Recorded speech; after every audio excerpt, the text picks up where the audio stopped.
Shalom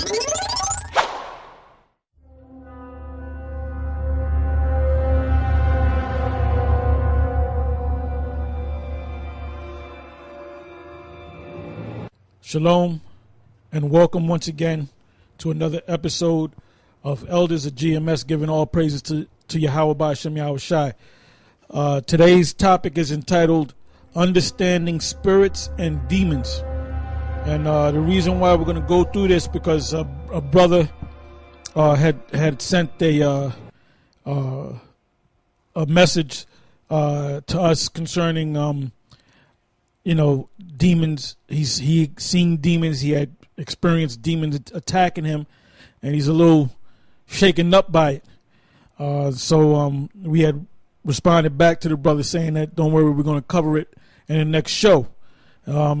Basically, he put it in letter form, and it's a little long, so I don't want to get into it. But that's basically the letter is basically saying that what I just said. He's experiencing these demons attacking him. And we all go through that. We all get jumped by demons, all right? When you have sleep, the demons hold you down where you can't speak, you can't move. You have to fight them in the spirit. Because now we're in a time when you come into this truth, you can't stay on one level. You got people in there that just watch videos and they think that they're part of the elect. Part of the elect is doing the work of the Most High and growing in the spirit. You're supposed to grow in this thing. Not knocking that brother, but the cure for you is to grow in these scriptures, to read these scriptures, to watch the videos, and to let the videos sink into your belly, so to speak, and read those scriptures and understand them precepts and build. And you got to build yourself up in the faith. All right? Like I said, that's not just to him. That's for all of y'all. Some of you brothers out there have been in this thing for 3-4 years. And you can't be on the same level that you was when you had your first 6 months in this thing. You got to be on a higher level. You got to understand the spirits. Oh, I'm going to say this too. A couple of the young brothers in our camp, this woman, she was being possessed by demons. Her house was being possessed by demons. And she basically came to me. And I basically got a handful of brothers that live kind of close to her. And I said, well, you brothers, I'm going to put you on a mission. They had nervous looks on their faces. And they kept saying, well, what kind of prayer do we do? What do we do? I said, look, man, y'all been in this thing long enough. You figure it out. And from what I heard, they had went to the woman's house finally. And they had put up the prayers, and they actually felt the presence of the demons leave right out the window. I didn't get a chance to actually talk to them, but you know what that did? That built up their spirit even more. Because experience is what? Experience is something that you go through and that you do. So it's not something that you read. It's something that you actually physically do. When you do it, you have that experience. So them brothers have the experience of exercising a house. Exercising demons from a house. And I had told them brothers that we did an exorcism of a whole building. And even Gehenna was there. So you can ask him, he'll tell you. All right, me and him was young in the truth, and we were like a little nervous at the thing. It was Marsha, Arya, Shaw, and the rest of the so-called top brothers. And there was a bunch of us, man. And we had to exercise a 6-story building. Exercise the demons out of that building. And one of the men the guy actually owned the building, and he had brought in evidence that there were demons in the building. He had pictures, because he found out every morning the garbage cans were pushed over, and he had took pictures of the garbage cans. And when the pictures were developed, he saw fires, like fire sticks in one picture. Then the next picture, the fire sticks turned to the form of human bodies. Turned into, it was like 3. It was like a little small one and 2 big ones, and Yeah, that's Hebrews. I know where you're going. Hebrews 1, which I already got in the list. All right. But so that's how we knew that those were spirits or demons, because spirits come in the form of fire, because fire is what? Pure energy. What's in your body is a spirit. So why should you be afraid of other spirits?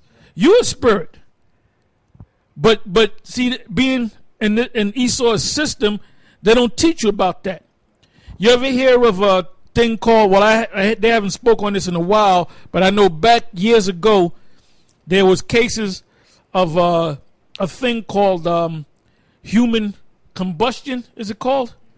Spontaneous human combustion. Matter of fact, key that up.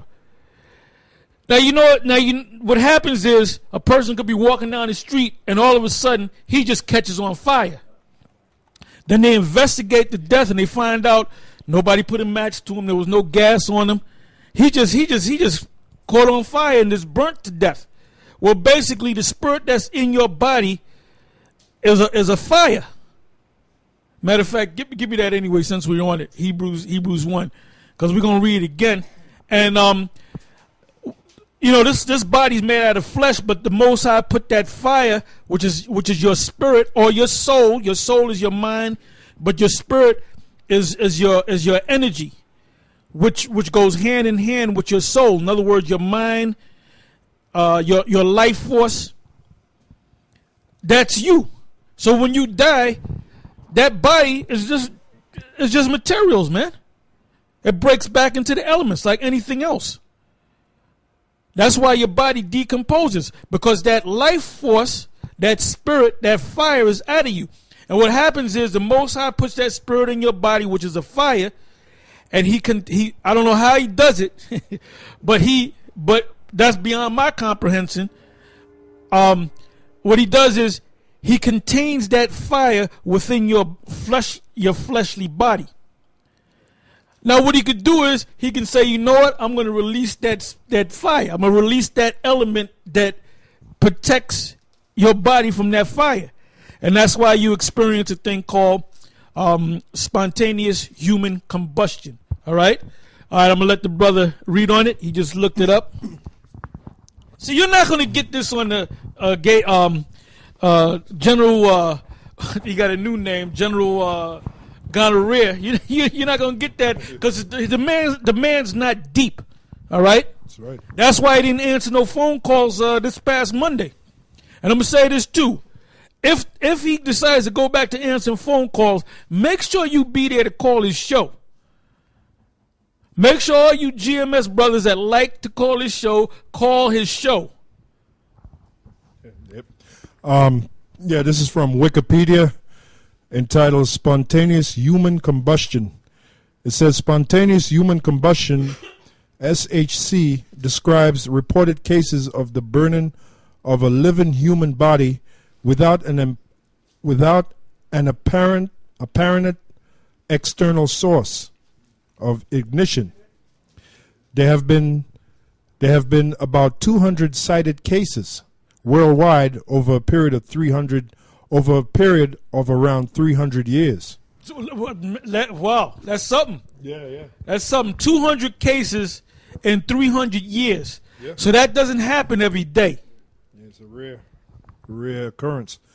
It says there are also many hypotheses which attempt to explain the various cases of human spontaneous combustion.